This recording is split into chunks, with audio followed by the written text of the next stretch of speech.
कितने पैसे गंवाए? अभी मेरे ऊपर 96 लाख रुपए का कर्ज है। कितने? 96 लाख। 96 लाख रुपए का कर्ज। बिल्कुल मत रो। कल हमने सुसाइड अटेम्प्ट किया था लेकिन बच गए। नहीं, सुसाइड नहीं, नहीं। मींस क्वालिफाई है मेरा सर। जेई मेंस क्वालिफाई है। बीटेक की फीस हम हार गए जुआ में। बीटेक की फीस हार गए जुए में। कल समझाया 2 घंटे। कोई बात नहीं करता। अगर हमको कुछ हो भी जाएगा रोड पे ना, वो देखने नहीं आएंगे। नुकसान होता है सर, बहुत लोग अपनी लाइफ खत्म कर देते हैं। एक 19 साल का लड़का इंजीनियरिंग का पहला साल और हर रात 2 बजे तक जगता था, पढ़ाई करने के लिए नहीं बल्कि ड्रीम 11 और MPL के लिए, क्योंकि उसे ऐसा लगता है कि वो स्किल गेम खेल रहा है। लेकिन 6 महीने बाद उसके पास ना तो पैसा बचा, ना ही ग्रेड्स थे और ना ही सेल्फ कॉन्फिडेंस। ये कोई एक कहानी नहीं है बल्कि ये एक पैटर्न है जो पूरे इंडिया में साइलेंटली फैल रहा है और कोई जानबूझकर इसके बारे में बात भी नहीं कर रहा। मैं उस एडिक्शन इकोनॉमी की बात कर रहा हूँ जिसे पूरे देश में स्किल गेम के नाम पर लीगली प्रोटेक्ट किया गया है और इंडिया के लाखों यूथ्स का फ्यूचर बर्बाद कर चुका है, लाइफ बर्बाद कर चुका है और आज भी कर रहा है। 2017 में जब ड्रीम 11 लॉन्च हुआ तो किसी ने सोचा भी नहीं था कि ये इतना बड़ा होगा और आज इस ड्रीम 11 की वैल्यूएशन $8 बिलियन से ज्यादा है। MPL, माई 11 सर्कल, विंजो, इन सभी को मिलाकर इंडिया का ऑनलाइन गेमिंग और फैंटेसी स्पोर्ट्स मार्केट 2024 में 16,000 करोड़ से ज्यादा रुपए का वैल्यूएशन कर चुका है और 2030 तक ये वैल्यूएशन 33,000 करोड़ से ऊपर जाने की पूरी संभावना है। लेकिन मैं आपसे पूछता हूँ, क्या आपको इन नंबर्स के पीछे की सच्चाई नहीं जाननी है तो रुके रहिए। एक KPMG रिपोर्ट के मुताबिक इंडिया में ऑनलाइन गेमिंग यूजर्स की संख्या 2023 में 50 करोड़ को पार कर गई। इनमें से 15 करोड़ से ज्यादा रियल मनी गेम्स खेलते थे, यानी असली पैसा लगाते थे और इनमें से सबसे ज्यादा कौन था? 18 से 25 साल का यंग लौंडा। जरा सोचिए, 18 साल का एक ऐसा लड़का जिसके पास कोई रियल इनकम सोर्स नहीं है, अभी कॉलेज में है और वो रियल मनी लगाकर फैंटेसी गेम्स खेल रहा है। क्यों? क्योंकि उसे लगता है कि ये एक स्किल गेम है और वो अपनी स्किल्स के दम पर जीत सकता है और इसी बिलीव को इन कंपनीज ने बहुत ही अच्छे तरीके से डिजाइन किया है। इन एप्स का पहला झूठ ही यही है कि ये कोई गैम्बलिंग नहीं है, ये तो स्किल गेम है। देखिए, लीगली इन्होंने एक लूप होल पकड़ रखा है। 1867 का पब्लिक गेमिंग एक्ट कहता है कि गेम ऑफ स्किल्स लीगल हैं। फिर क्या, इनकी apps betting apps, gambling apps होते हुए भी इन्होंने उन्हें स्किल गेम डिक्लेयर कर दिया ताकि ये इस एक्ट के पीछे छिप सकें। 2017 में भी सुप्रीम कोर्ट ने इन्हें एक स्किल गेम के तौर पर कहा। फिर क्या, इन गेम्स को मानो एक हवा मिल गई हो। लेकिन असली सच्चाई ये है कि अगर ये स्किल गेम है तो 90% से ज्यादा यूजर्स इसमें अपनी मनी लूज क्यों कर रहे हैं? अगर स्किल गेम ही होता तो कम स्किल वाला कम पैसे जीतता, ज्यादा स्किल वाला ज्यादा पैसे जीतता, हारने का तो कोई स्कोप ही नहीं होता ना। एक RTI रेस्पॉन्स में मिनिस्ट्री ऑफ फाइनेंस ने ये खुद एक्नॉलेज किया कि ऑनलाइन गेमिंग में गैम्बलिंग के केसेस तेजी से बढ़ने से प्रॉब्लम हुई है। निमहांस यानी कि national institute of mental health and neuroscience की एक स्टडी में पाया कि सन 2019 के मुकाबले सन 2023 में गेमिंग एडिक्शन के केसेस 3 गुना हो चुके हैं। 3 साल में, मात्र 3 साल में 3 गुना। तमिलनाडु के एक 22 साल के इंजीनियरिंग स्टूडेंट्स ने 2023 में सुसाइड कर ली। वजह क्या थी? ऑनलाइन रमी में 4 लाख रुपए का कर्ज। उसने अपने दोस्तों से पैसे उधार लिए थे, अपनी माँ की सेविंग्स चुराई थी और जब कोई रास्ता नहीं बचा तो उसने अपनी जिंदगी खत्म कर ली। ये कोई आइसोलेटेड केस नहीं है। तमिलनाडु में अकेले सन 2022 से सन 2024 के बीच में ऑनलाइन गेमिंग से रिलेटेड 17 सुसाइड केस दर्ज हो चुके हैं। 17, और वो सिर्फ रिपोर्टेड केस हैं। पता नहीं ऐसे कितने सारे केसेस होंगे जो रिपोर्ट ही नहीं हुए। अब सिर्फ एक सवाल उठता है कि ये ऑनलाइन एप्स ऐसा क्या करते हैं, ये कौन सी स्ट्रेटजीज लगाते हैं। अब मैं आपको वो सच, वो स्ट्रेटजीज बता रहा हूँ जो ये एप्लीकेशन यूज करती हैं, लेकिन ये कभी नहीं चाहते कि उनके यूजर को ये पता चले क्योंकि उनका धंधा ठप पड़ जाएगा। और तीसरी वाली सबसे ज्यादा डेंजरस है। सबसे पहली स्ट्रेटजी, फोमो और अर्जेंसी। जब भी आप किसी भी बैटिंग एप्स को खोलोगे वहां आपको एक टाइमर चलता हुआ मिलेगा, एक बड़ा सा टेक्स्ट दिखेगा, आज का मेगा कॉन्टेस्ट, सिर्फ 2 घंटे बाकी, 10 लाख का प्राइज पूल। और ये यूजर के अंदर एक आर्टिफिशियल अर्जेंसी क्रिएट करने के लिए लगाए जाते हैं। इसीलिए नहीं कि यूजर एक बेटर डिसीजन ले, बल्कि इसीलिए कि वो बिना सोचे समझे इन बैटिंग एप्स में पैसे डिपॉजिट करे।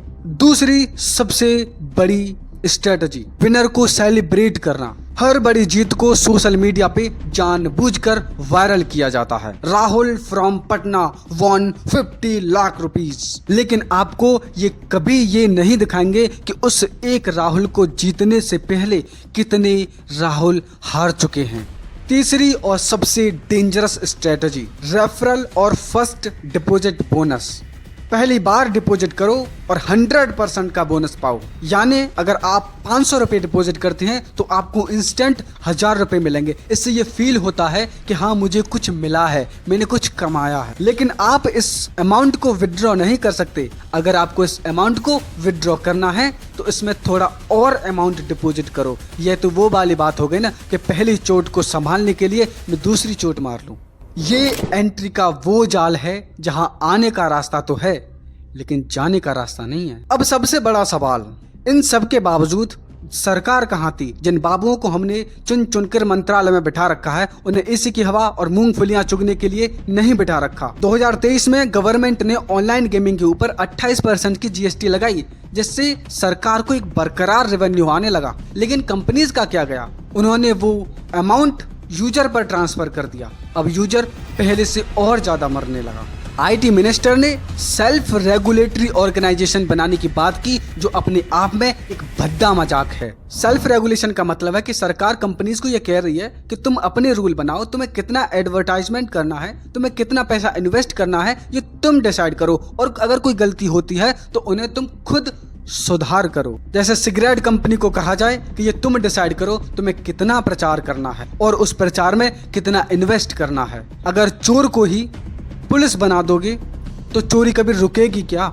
आईपीएल 2023 में ड्रीम 11 और माई 11 सर्कल जैसी कंपनीज ने 1200 करोड़ रुपए लगाए थे सिर्फ और सिर्फ एडवर्टाइजमेंट में। हर मैच में, हर ब्रेक में, हर बाउंड्री में आपको सिर्फ एक चीज दिखाई जा रही थी, ड्रीम 11 माई 11 सर्कल। और सबसे शर्म की बात तो ये है, विराट कोहली, MS धोनी और रोहित शर्मा जैसे फेमस पर्सनैलिटीज, इन सब के साथ इस गैम्बलिंग एप्स का एडवर्टीजमेंट किया जाता है। और जब आपका आइडियल ही ये कह रहा हो कि डाउनलोड करो और जीतो लाखों तक कैश, तो एक 16 साल का बच्चा क्या ही सोचेगा। और एज वेरिफिकेशन का तो तुम पूछो ही मत, पूरी तरह से धज्जियां उड़ी हुई हैं। थ्योरेटिकली इन एप्स के अंदर एंटर होने के लिए 18+ का होना जरूरी है, लेकिन प्रैक्टिकली एक फेक डेट ऑफ बर्थ डाल के आप इसमें एंटर कर सकते हो। IAMAI की रिपोर्ट में ये खुद एक्नॉलेज किया कि माइनर्स यूजर्स का इन प्लेटफॉर्म पर होना एक सीरियस कंसर्न है। समझ सकते हो, एक अथॉरिटेटिव ऑर्गेनाइजेशन सिर्फ इसे एक सीरियस कंसर्न बताकर छोड़ देती है। और सालों तक यही होता रहा, लेकिन सन 2025 में कुछ ऐसा हुआ जिसकी किसी को उम्मीद नहीं थी। पार्लियामेंट ने promotion and regulation of online gaming bill 2025 पास किया। एक झटके में ड्रीम 11, MPL, माई 11 सर्कल, पोकरबाजी, सबसे रियल एस्टेट कॉन्टेस्ट पर वर्ल्ड वाइड बैन लग गया। रियल मनी गेमिंग्स को ऑफिशियली गैम्बलिंग डिक्लेयर कर दिया गया। ऑफर करना, प्रमोट करना, फाइनेंस करना सब क्रिमिनल ऑफेंस में आ गया। और अगर अवहेलना करी तो 1 करोड़ रुपए तक का जुर्माना और 3 साल तक की जेल।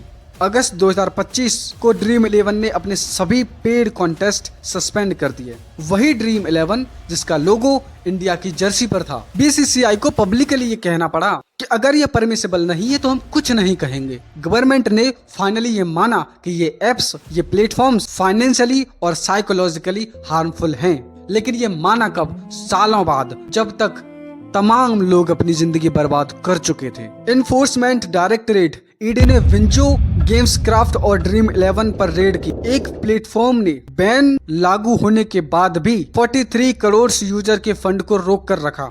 मनी लॉन्ड्रिंग इन्वेस्टिगेशन चल रही, यानी कि बैन के बाद भी खेल जारी है, बस अब वो काम अंडरग्राउंड हो रहा है। रियल मनी प्लेटफॉर्म्स अगर बैन हुए तो users illegal cricket batting sites की तरफ शिफ्ट हो गए। डिमांड खत्म नहीं हुई, बस दूसरी तरफ शिफ्ट हो गई है। तो असली सवाल यह है, बैन आना जरूरी था तो क्या ये काफी है? तमिलनाडु में जो 17 सुसाइड केसेस हुए, उनकी फैमिलीज का क्या होगा? उनको जवाब कौन देगा? बैन से पहले जो लाखों लोग कर्ज में डूबे थे, उनके लिए रिहेबिलिटेशन कहाँ है? जो बच्चे इन एप्स के आदी हो चुके हैं, उनकी मेंटल हेल्थ सपोर्ट कहाँ है? कुछ एप्लीकेशन बंद जरूर हुए हैं, कुछ प्लेटफॉर्म पर बैन लगा है, लेकिन अभी भी बहुत सारे ऐसे प्लेटफॉर्म हैं जो स्किल गेम की आड़ पर अभी भी चल रहे हैं और अभी भी स्टूडेंट्स, खासकर 18 से 30 साल के लोग अभी भी इनका इस्तेमाल करके अपना फाइनेंशियल लॉस कर रहे हैं। हम फर्स्ट जनरेशन हैं जो इस डिजिटल एडिक्शन का इम्पैक्ट देख रहे हैं। अगर अब भी हम सिर्फ इन एप्स को बंद कराने पर फोकस करते रहे विदाउट एजुकेशन, विदाउट अवेयरनेस, तो 10 साल बाद हम सिर्फ रिग्रेट कर रहे होंगे। अगर आपके पास ऐसा कोई भी व्यक्ति है जो इन एप्स का आदी हो चुका है, जो पैसे लगाकर इन गेमिंग एप्स का इस्तेमाल करता है सिर्फ इसलिए कि बस वो एक बार जीत जाए, लाइफ सेट है, उस तक ये वीडियो जरूर भेजना और कमेंट में बताना कि आपको ये वीडियो कैसे लगी। If you want to appreciate me, then comment me right now. If you want a notification of that next video, please hit the subscribe button. See you soon in the next video. Bye.